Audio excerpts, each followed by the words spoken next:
은혜 말하여 주시오.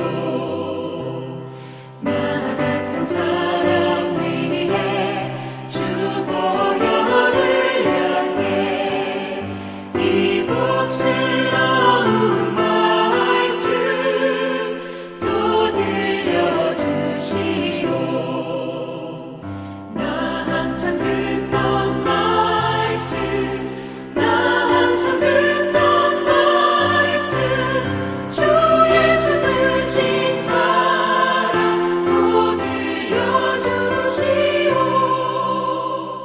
이 세상 헛된 영광 날 미혹할 때에 주 예수 크신 사랑 늘 들려주시오. 천국의 빛난 영광 내 눈에 비칠 때 주 예수 크신 사랑 또 들려주시오. 나 항상 듣던 말씀, 나 항상 듣던 말씀, 주 예수 크신 사랑 또 들려주시오.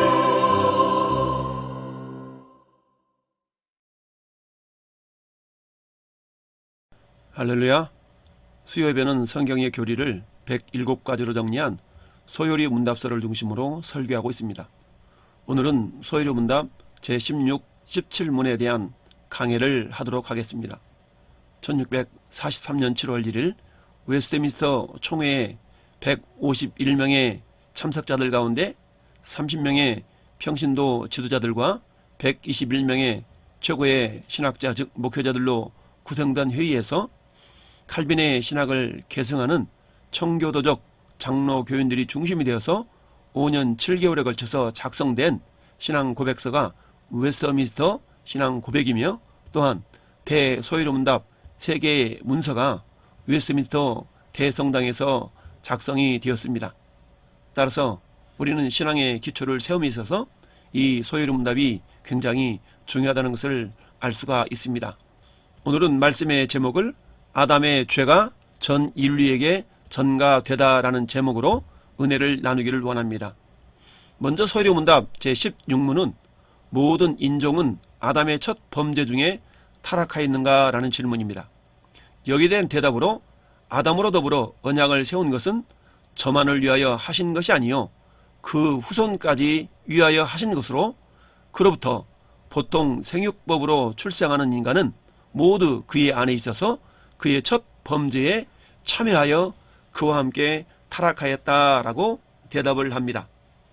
또한 소요리 문답 제17문에는 이 타락이 인종으로 하여금 어떠한 지위에 이르게 하였는가 라는 질문인데 여기에 대한 대답으로 이 타락은 인종으로 하여금 죄와 비참한 처지에 이르게 하였다라고 그 두 가지 상태를 말씀을 하고 있습니다. 소요리 문답 제13번부터 제19문에서는 타락이 어떤 의미이며 그 타락의 결과 우리가 처했던 상태가 얼마나 큰일 날 상태였는가를 살펴봅니다. 온 인류에게 전가된 아담의 죄가 어떤 것일까요? 앞에서 살펴본 아담의 그 범죄 행위가 왜 온 인류에게 관련이 되는지 설명하는 부분입니다. 그 핵심 이유는 아담과 맺으셨던 생명의 언약이 아담 개인의 것만이 아니라 모든 인류의 것이기 때문이라고 밝혀주고 있습니다. 그래서 온 인류는 아담이 지은 그 범죄와 함께 그 안에서 죄를 지었고 그와 함께 타락했다라고 설명을 합니다. 즉 아담의 범죄는 아담의 것이 아니라 바로 우리가 저지른 죄라고 할 수 있다는 것입니다. 하와가 먼저 뱀의 꾀임에 속아서 선악을 아는 나무 열매를 따먹었지만 아담을 대표로 삼아 아담의 죄라고 통칭한 것처럼 우리 모두의 죄에 대해서 대표적으로 아담의 죄라고 말했던 것입니다. 그래서 앞서 배운 죄의 정의 및 그 원리들이 우리들에게도 고스란히 적용이 되는 것입니다. 우리는 하나님의 법을 위반한 자들이 되었으며 그 대가로 오직 죽음밖에는 다른 대책이 없는 자들이 되었습니다. 계속해서 더 자세히 살펴본다 그러면 제16문은 아담의 지은 죄가 나랑 무슨 상관이 있는가라는 질문에 대한 대답입니다. 제가 따먹은 것이 아닌데요. 아담이랑 언약하신 것을 가지고 왜 저한테 그러세요? 계약 당사자를 찾아가세요. 등등. 교회를 오래 다닌 사람들에게는 아담의 죄가 곧 우리의 죄라는 이야기가 당연하게 느껴지지만 사실 여기에는 여러 가지 질문들이 있어 왔습니다. 죄 지은 사람만 처벌을 받아야지 왜 후손들에게까지 처벌을 하느냐? 너무 심한 것 아닌가? 라거나 이것은 대단히 원시적인 법입니다. 삼족을 멸하는 연좌죄보다 더 심한 것이 아닙니까? 상당히 스마트하게 항변하기도 합니다. 하지만 소요리 문답은 제12문에 맺었던 그 언약의 성격에 대해서 부연 설명을 해줌으로써 그 질문에 대답을 하고 있습니다. 하나님께서 아담 개인과 언약하신 것이 아니라 전 인류와 언약하신 것입니다. 아담은 모든 인류의 머리가 되는 것이죠. 과거에 왕이라는 존재가 백성들에게 대표자였고 전쟁이 났을 때 왕이 사로잡히면 백성들은 저절로 패자가 되었던 것처럼 또한 국가 사이의 외교 문제에 있어서도 협상 대표자로서의 결정에 모든 국민이 영향을 받게 되는 법이며 세계 어디를 가든지 여권에 찍힌 출신 국가는 변하지 않는다는 등 여러 가지 예를 떠올려 보면 이해할 수가 있습니다. 더구나 바로 이 원리에 의해서 즉 아담 한 사람에 의해서 수많은 사람들에게 죄가 전가되었듯이 그리스도 한 분만으로도 수많은 사람들이 구원도 받을 수 있는 것입니다. 같은 논리인 것이죠. 그리스도 한 분을 높이심으로써 그분을 대표로 삼아 구원받을 모든 백성들이 그분께 연합되어 함께 높아져서 그 영원한 행복의 자리로 초청받을 수가 있는 것입니다. 그러니까 만약 아담과 내가 별개라고 끝까지 주장한다면 나는 그리스도와 별개가 되더라도 할 말이 없는 셈이 되는 것입니다. 어떤 이들은 이렇게 이야기합니다. 저는 아담을 나의 대표로 인정할 수 없습니다. 위에서 아담의 대표성에 대해서 여전히 항변하는 마음이 들 수가 있는 거죠. 내가 언제 아담을 대표로 인정했냐는 것입니다. 혹은 이렇게 질문할 수도 있습니다. 제가 그 자리에 있었다면 나는 안 따먹을 수도 있었잖아요. 라고 항변할 수 있습니다. 저를 다시 에덴 동산에 데려다 놓고 테스트를 한번 해주세요. 억울해서 안 되겠어요. 통과하든 못하든 한 번이라도 저에게 기회를 주는 것이 옳지 기회조차 주지 않는 것은 너무 가혹한 처사가 아닙니까? 등등. 그런데 기회를 준다는 것이 과연 우리에게 좋을까요? 곰곰이 생각을 해 보시기를 바랍니다. 아담은 모든 인류 중에서 가장 완벽한 인간이었습니다. 아담은 능력면에서나 의지면에서나 모두 최상의 상태였던 것이죠. 따라서 시험에 충분히 실패하지 않을 수도 있었습니다. 그런 실력을 가진 아담에게 대표자로서의 시험을 통과하도록 하는 것이 전 인류에게 다행일 수밖에 없습니다. 연약한 우리가 그 자리에 있었더라면 실패할 확률은 훨씬 더 높아지게 되는 것이죠. 아담이 실패했다면 당연히 그보다 부족한 우리도 실패할 수가 없는 것입니다. 즉 그런 시험에 모든 인류를 다 내어보는 것이 오히려 더욱 가혹한 처사라고 할 수가 있는 것이죠. 어려운 시험일수록 전교 1등을 내보내는 것이 맞습니다.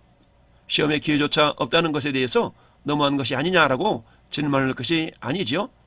과한 처사가 아니라 오히려 많이 봐주는 것이 되는 셈이죠. 죄의 대가는 사망이라고 했습니다. 앞에서 살펴본 아담의 범죄로 인해서 우리도 함께 타락했다라고 했습니다.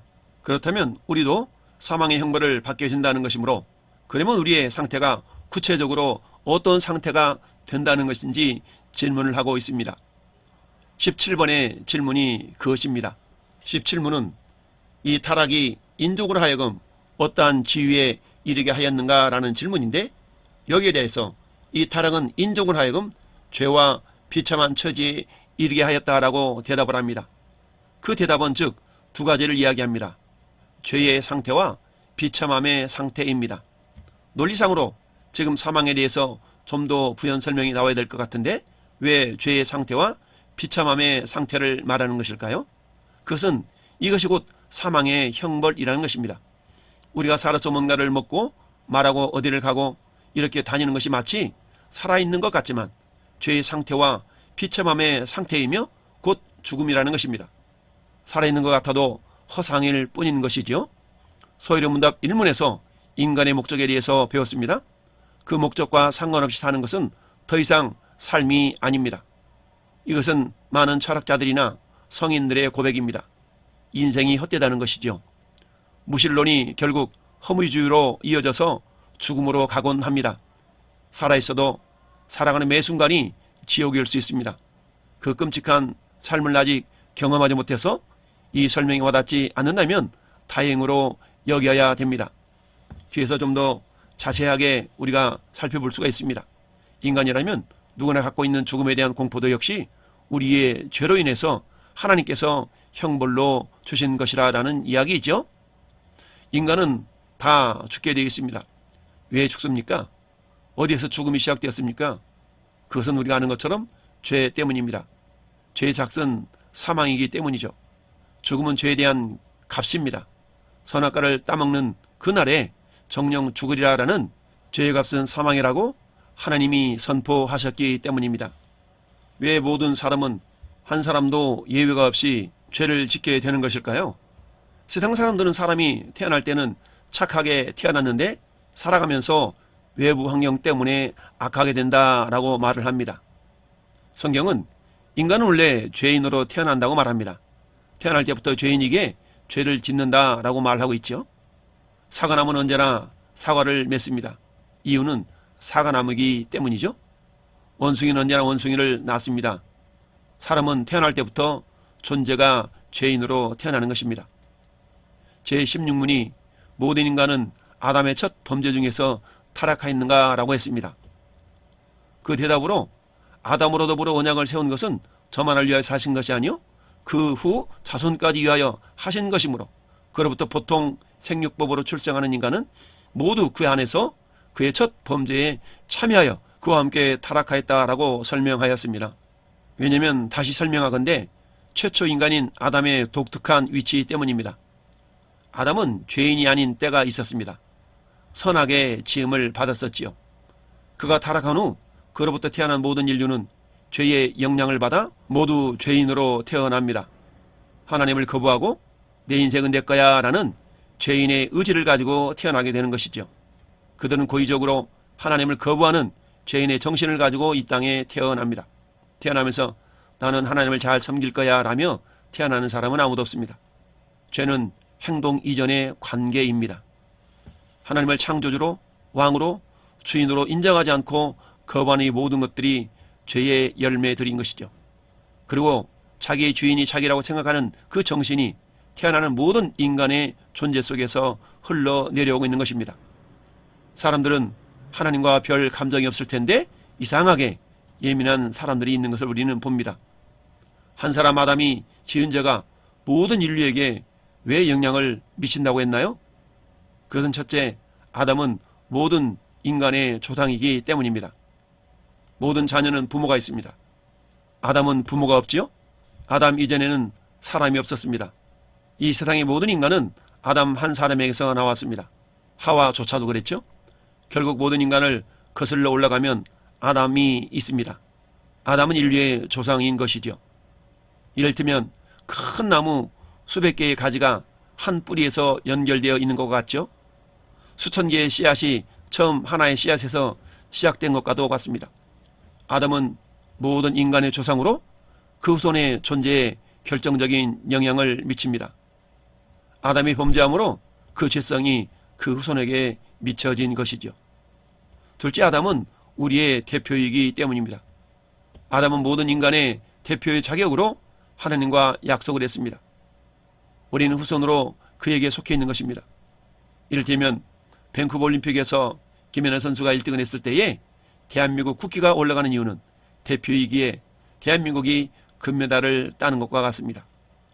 우리들이 뽑은 국회의원은 국민의 대표로 뽑고 국민을 대표해서 일하는 자인 것이죠. 대통령도 역시 마찬가지입니다. 국민의 대표로 외국에 나가 외교를 펼치는, 그리고는 그대로 시행하게 되는 것이죠. 나는 대통령이 펼친 외교를 인정할 수 없다라고 말할 수가 없습니다. 같이 책임을 져야하고 이익도 같이 혜택도 같이 누리게 되는 것입니다. 그래서 대표를 잘 뽑아야 합니다. 오늘날 우리나라 현실을 볼 때에 너무너무 지도자가 중요하다는 것을 실감하고 있습니다. 아담은 하나님과 인간의 대표로 언약을 맺었습니다. 개인의 자격이 아니라 인류를 대표해서 약속을 맺었던 것이죠. 아담의 죄를 지음으로 죄인이 되어서 그 후 인류는 모두 죄인으로 태어납니다. 죄를 지어서 죄인이 아니라 죄인이기에 죄를 지켜야 됩니다. 오늘 본문에 12절, 16절, 17절, 18절, 19절에 공통으로 드러나는 한 단어가 있습니다. 그것은 한 사람이라는 단어입니다. 즉 우리의 대표 한 사람 아담을 가리키고 있죠. 인간은 존재 자체가 문제이기에 죄를 짓게 됩니다. 어린아이의 죄성을 우리가 보면 자기 배고픔밖에 모르죠. 안아달라고 때를 쓰며 울고불고 합니다. 어린 동생이 태어나면 시기 질투하며 때리기도 하죠. 그렇습니다. 어린아이들 뿐만 아니라 성인들의 죄성도 역시 마찬가지죠. 세상 풍속을 쫓습니다. 자기 성경과 풍요를 쫓아가죠. 자기 마음과 육체가 원하는 대로 행하는 그런 모습들은 결국 아담의 죄성이 사람들 안에 들어와 있기 때문입니다. 어떤 사람이든 계속 죄를 지을 수밖에 없습니다. 행동의 문제가 아닙니다. 존재의 문제인 것이죠. 주님, 우리는 구제불능의 죄인입니다. 본질이 진노의 자녀입니다. 라고 우리는 고백하지 않을 수가 없는 것이죠. 육이 아무리 노력한다고 영이 되는 것이 아닙니다. 죄인이 노력한다고 의로운 자가 될 수가 없습니다. 이것은 세상이 증명하고 있습니다. 세상은 날로 악화해져만 가고 있습니다. 더 이상 고칠 수 없을 정도인 것이죠. 숯덩이에서 계속 검정물이 나오는 이유는 속까지 스치기 때문입니다. 썩은 시체에서 향기로운 냄새가 날 수가 없습니다. 이미 썩어 있기 때문이죠. 인간에서 나오는 것은 죄입니다. 그 이유는 인간은 그 존재가 속까지 전부 타락한 죄인이기 때문이죠. 사람은 자신 노력으로, 결심으로, 선행으로 존재를 바꿀 수가 없습니다.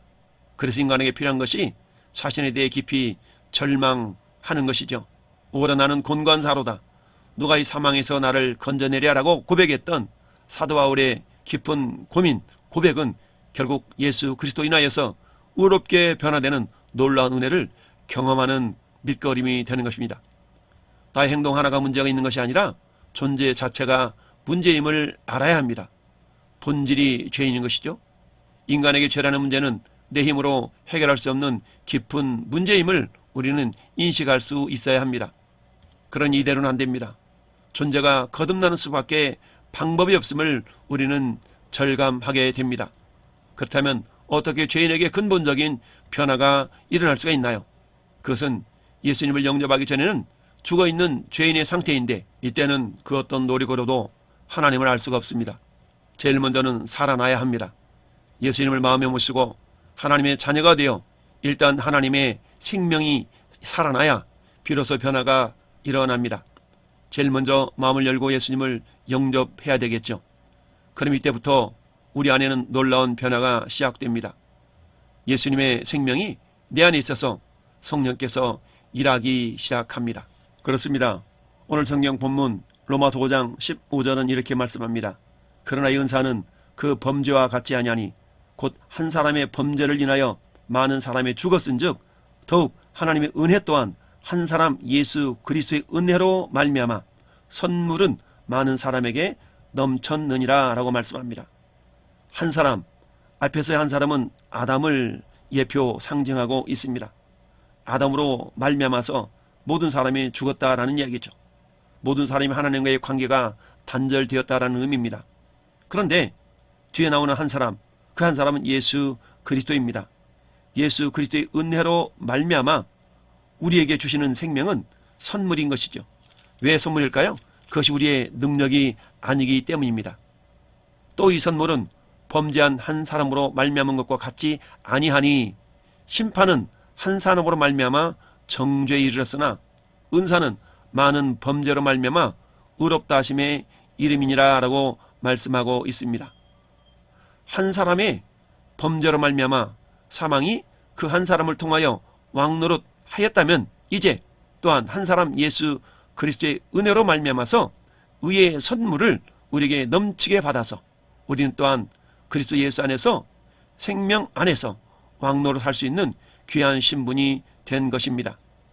이것은 한 사람 아담의 불순종으로 말미암아서 온 인류에게 죄가 들어온 것처럼 예전에 한 사람 예수 그리스도의 순종하심으로 많은 사람이 의인이 된 것입니다. 따라서 우리는 예수 그리스도의 은혜와 그 사랑의 감사함을 누리는 복된 자들이 되어야 합니다. 내 능력과 내 힘이 아니라 오직 예수 그리스도의 은혜로 죽었던 우리를 살리시고 하나님의 자녀의 권세를 주신 하나님을 찬양하며 오늘도 감사하는 복된 하루가 되기를 예수님의 이름으로 축원을 드립니다. 아멘.